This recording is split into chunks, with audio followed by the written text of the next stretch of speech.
Welcome back for another edition of Kansas City Experience. I'm Katherine Hoffman. This month, we meet the couple who helped fulfill the around-the-clock childcare needs of Kansas City's East Side. We started getting requests from parents, well, we don't get off till 8 o'clock. We opened up the second shift, and before you know it, we were open till 12 o'clock. And then the next thing you know, it happened again, the overnight. And though the flowers are beginning to fade, it's not too late to spot butterflies in your garden. They just remind you how small you are, how big the world is, how big nature is, and we're just, we're just on the stage playing our little part.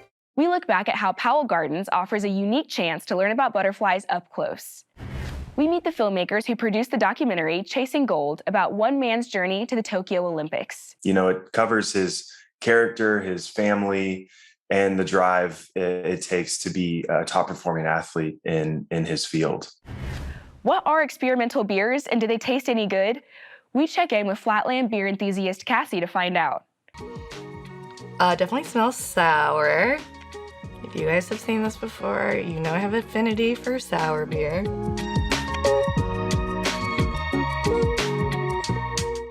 From the series Playback, Sam Wells covers System of a Down's Chop Suey to celebrate the 20th anniversary of 90.9 The Bridge. Oh, I don't think you trust in my self-righteous I cry when angels deserve to die. But first, we visit the childhood home of one of Kansas City's favorite homegrown celebrities who just made history at this year's Emmys. The Ted Lasso welcome wagon has arrived. Ted! Art House thought it would be a good idea to enter the Kansas City PBS Video Vault, where I did an interview with Jason back in 2017, where we talked to Jason about growing up in Kansas City, and I also talked to Jason's dad, and he gave me a tour of the family home.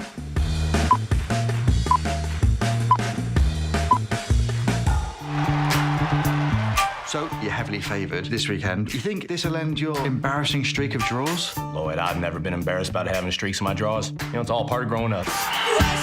So Ted Lasso is really tearing it up.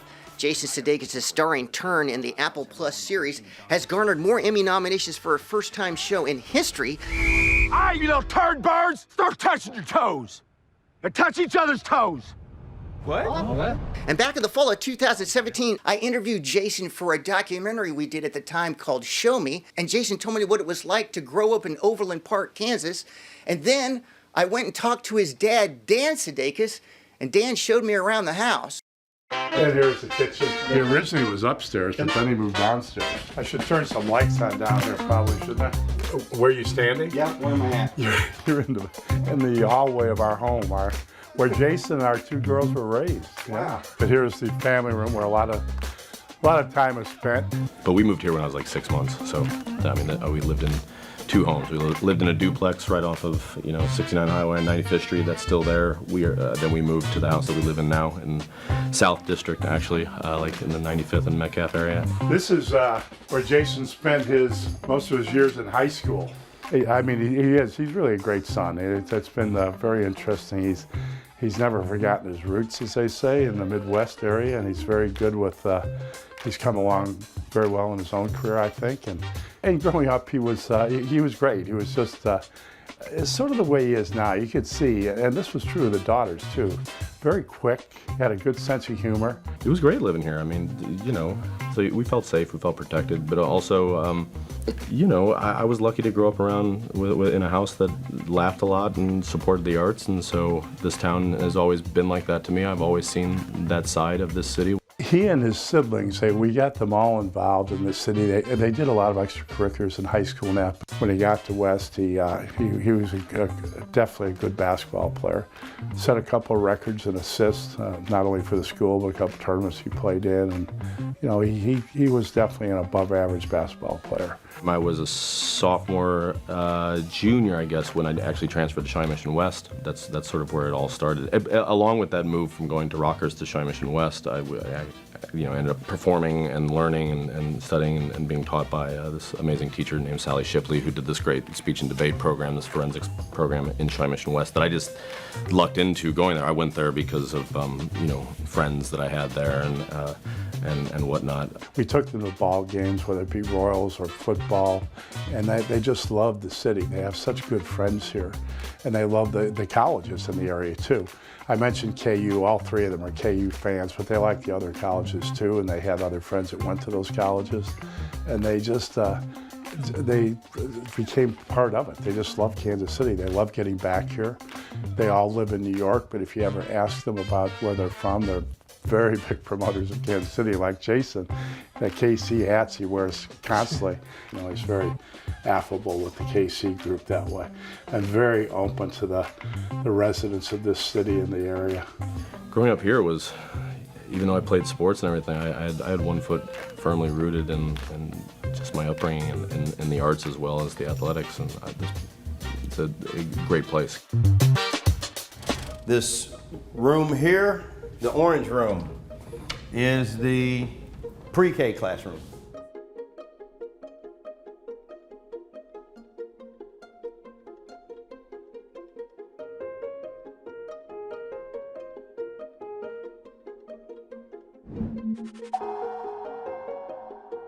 I was made a grandmother early, 16 years ago, and my son was still in high school. And at that time, it just wasn't really any resources out there. And so what I decided to do, I had a rental property that was just kind of sitting vacant. And after talking to several women, they were like, hey, just watch your own baby and, just make some money out for the house instead of renting it out. So that's what I ended up doing. I had some ladies that I worked with, and they were telling me, they said, hey, I'll bring my kid or I'll bring my grandkid. And I was like, okay. Then the word just started kind of getting around, and then people started calling like, well, hey, can you watch mine? And it just kind of took off from there.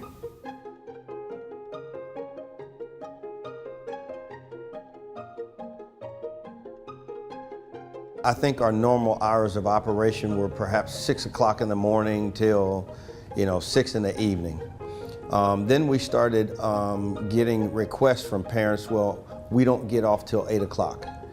I don't get off till 9 o'clock. We opened up the second shift, and before you know it, we were open till 12 o'clock. And then the next thing you know, it happened again, the overnight. Well, I work at Ford Motor Company. I work at the casino. I work for the health department. I work for KCATA. And I go in at 11 o'clock. I don't get off till 6 in the morning. So I said to her, you know what we've got to do? We are here when a lot of others are closed. And so we are the only fully functioning 24-hour center, and we are here around the clock. Those areas back there are houses that will have little furniture in them, so when we're doing experimental labs, or they come home from school, or they come into the center from school, there'll be small sofas and chairs, comfortable chairs for them to kind of lounge in. KD Learning Academy has really made a huge difference in the community because they're not your standard 9-to-5 daycare. They offer overnight services, they offer weekend services. So they are making sure that they're serving the community that they are in. And it's really important to be accessible in that way because a lot of folks, especially in the urban core, don't have traditional 9-to-5 jobs. And one of the other things too that's most important too is to be able to employ more people. So currently we have approximately a staff of 22. At full capacity, we would have the ability to provide 60 plus jobs. So we hire people from the community, and we've got several of the same staff that we had when we started in 2012. As a family of color, we wanted our child to culturally experience, I guess, the equivalent of what you would get from an HBCU. So everyone at KD Learning Academy looks like her, they speak like her, they have a lot of the same upbringings. So it's very easy to feel comfortable there. If all children see is blighted neighborhoods and blighted homes and blighted environments, then their expectation never rises above that. And so we were willing to forego the expense and afford those children an opportunity to come in something new and allow them also to see that it is people that look like them that actually have provided this opportunity.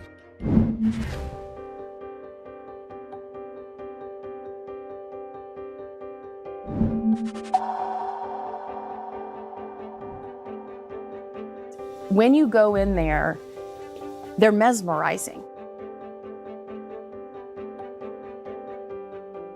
So we take our conservatory and we turn it into an exotic butterfly house. And we work through the USDA permitting process, and we bring in exotic butterflies from around the world. When you go in there, you'll see a hatchery, and you'll see them starting to come out of their chrysalis or cocoons if they're moths, and then we release them into the space. You go in there and you get to just be around all these butterflies flying and learn about them. They're just fascinating creatures. My name is Eric Perrett, and I am the lead horticulturalist of the Children's Garden.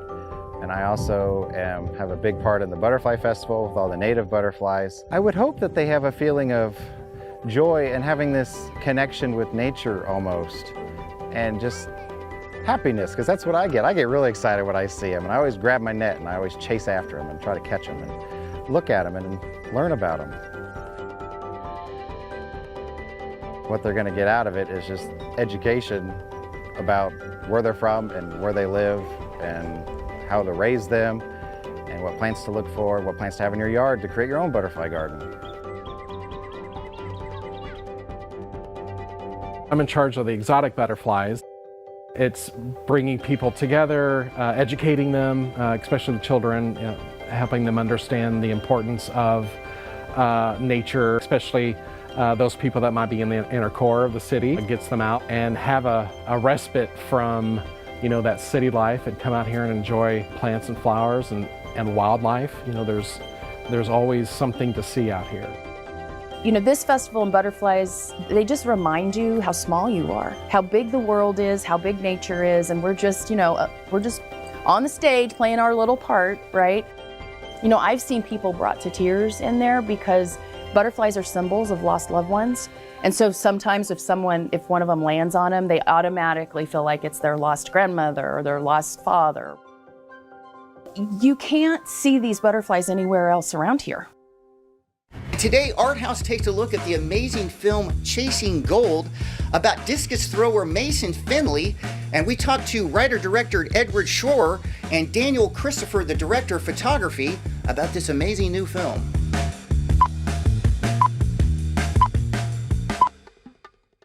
A lot of coaches, when they talk about the fluidity of the throw, a lot of them will also use the word firing order. So Edward, tell me, what is Chasing Gold about? Chasing Gold is a film about my friend Mason Finley and his journey to the 2020 Tokyo Olympics. It covers his character, his family, and the drive it takes to be a top performing athlete in his field. I actually knew Mason at KU. I went to KU and met him through rooming together, actually. So I lived with Mason, and I was sort of thrown into this, the world of throwing. I was always surrounded by that environment, and, quickly became, good friends with all these guys, and kind of got a humbling and experience and a better understanding of a sport that I think tends to kind of go overlooked in the world of track and field. I wanted to create this film to highlight Mason, lift him up, lift the sport up, and try and give it some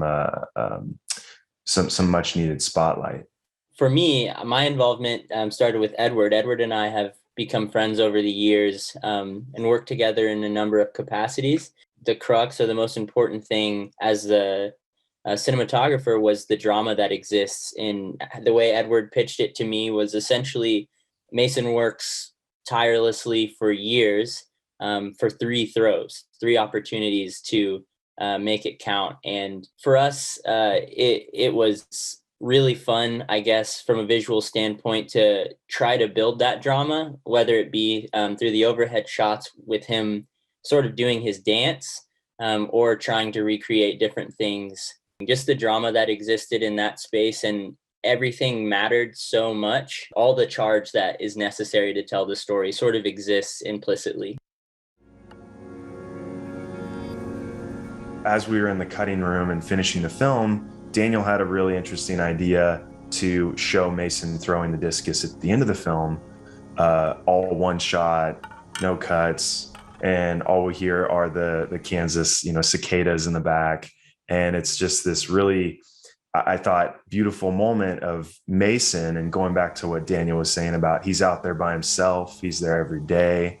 In the cutting room, there are so many ideas and you can explore those options, and to have someone like Daniel there to give the creative idea that I never would have thought of. So it's always collaborative, and it's always great to have good teammates to help you.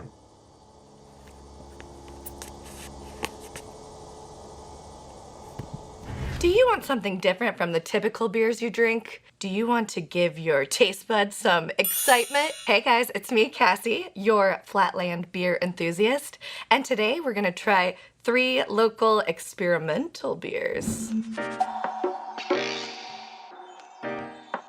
These beers go beyond conventional beer wisdom and rules, and maybe aren't what you're used to seeing at the grocery store.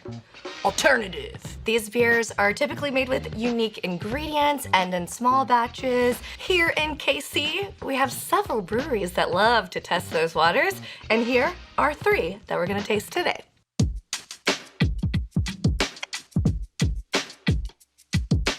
Okay, first up, Sandhills Brewing Sandpiper. It's a sour saison aged in oak barrels with pawpaw. I'm pretty excited about this because pawpaws are delicious. They're grown natively here. You can probably walk out into your woods and find some like in the next couple of weeks when they're ripe. Kind of tastes like a mix between banana and papaya.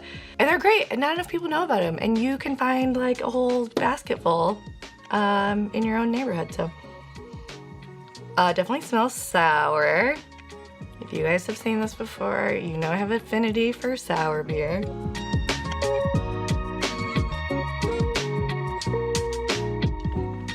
Does that little thing in the back of your, I don't know what the scientific name is for the mouth pucker, but it's got that going on.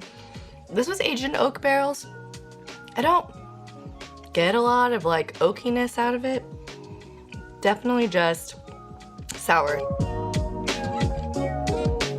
Well, that's really refreshing. If you haven't had pawpaw before, you would say this is just like a sour tropical beer. It's really crisp and clean and easy. If you like tart things, this is a great beer. This beer for me, it's ticking a lot of boxes. I'll give this beer 4.8 out of 5.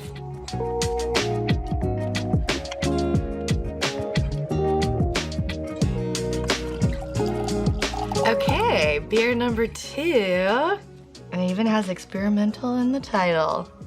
Lambics are ales that are fermented in the open air with wild yeast. They almost always give you like kind of a funky sour flavor, and when most people make lambics, they dump a bunch of fruit in it too to kind of sweeten it up. It uses the Wetumpka grape, which is a native grape to Missouri and Kansas too, I'm sure. Native to this region. And they aged it for 3 years. That's pretty cool. Okay, excited to try it. A little more of a deeper golden color than our first beer.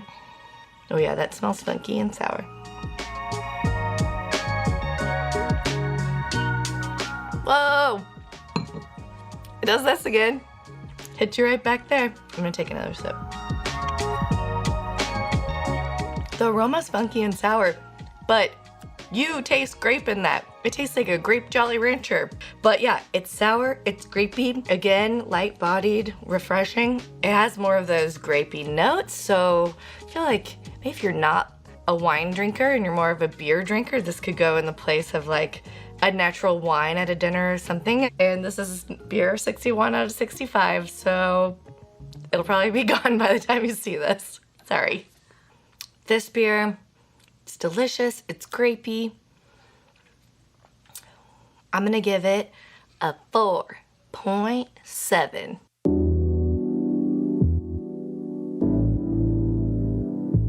Beer number 3. Big Rip Brewing Company. This is called Fire Tree, and it's gluten-free. It's brewed with sorghum, honey, pineapple, jalapeno, and roasted tomatillo. It looks like it's gonna taste like a delicious salsa. Whoa, okay. I only needed like half a second to smell both the pineapple, like a roasted smell, which is the tomatillo. And you can smell the jalapeno too. So it's like, cause you get a little bit of that like sense of spicy right here at the top of your nose, but like the sweetness and the roastiness from the other two. I'm excited.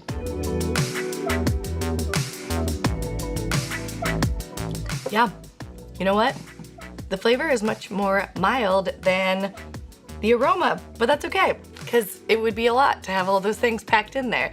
You get all of the flavors that you got from the aromas, but right at the beginning, and then it's like it was a dream. It's like disappeared from your mouth, which makes me want to go back for more. That's crazy. All of the flavors hit like all of the parts of your mouth at the same time and then disappear. It's like a firework. I have no issue with gluten-free beers at all. I would not know this was a gluten-free beer. It's got not a lot of body, it's light-bodied, but there's nothing about it that doesn't say beer to me. Dang, that's really good. Also, if you want to see an episode about more gluten-free beers, this one has some that I already tasted that were delicious too. I'm gonna give this beer maybe like a 4.9 because I've never had anything like it. So that is truly experimental, really good. They set out what they were trying to do, made a great beer out of it, and it's gluten-free, and it's 7%. That's pretty cool. You know, in these trying times, I feel like we could all use a little change in our life. What better way to start with some cool local beers? I thought I could pick a favorite. I mean, I think this one was, the Big Rip was like the one that was what is going on the most, but like they're all awesome and exciting, and it just proves, you know, our local breweries are pushing the envelope, trying new things. We're not gonna have a stale beer market here in KC, no.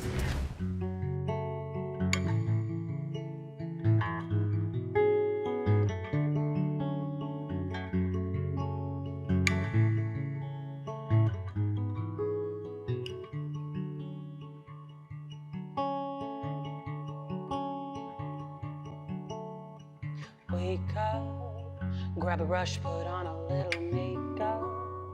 Hide your scars or fade away the shake-up. Why'd you leave your keys up on the table? Go on, create another fable. Grab a brush, put on a little makeup. Hide your scars to fade away the shake-up. Why'd you leave your keys up on the table? I don't think you trust anyone. Self-righteous suicide. When angels deserve to die.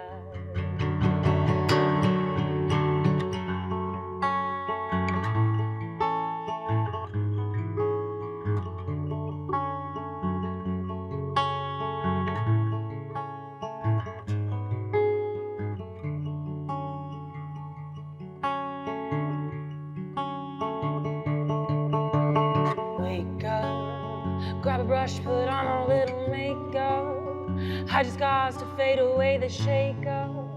Why'd you leave your keys upon the table? Go on, create another fable. Grab a brush, put on a little makeup. Hide your scars to fade away the shake-up. Why'd you leave your keys upon the table?